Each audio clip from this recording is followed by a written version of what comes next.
For This Week in Washington, I'm Brian Darling. The surge and energy prices are the two big issues this week in Washington.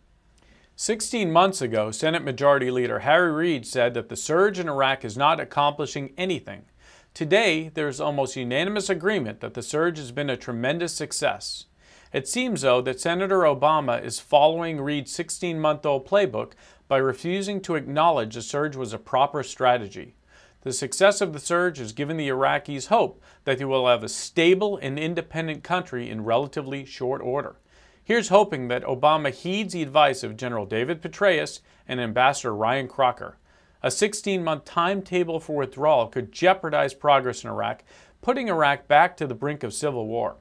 Please read Legislative Lowdown and Human Events this week for conservative issues coming up in Washington. Ben Lieberman and Nick Loris of the Heritage Foundation wrote last week that Congress should not repeat the mistakes of the 1970s in energy policy.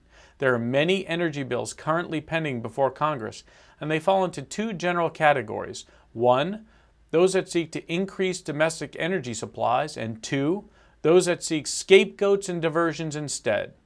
Policymakers should recognize the failures of the past energy policies that led to some of the most dismal and frustrating years for American consumers, and instead focus on ways to increase the supply of energy domestically. Conservatives want more drilling, and liberals think we can regulate and tax our way out of the current energy crisis. That's This Week in Washington. I'll see you next week.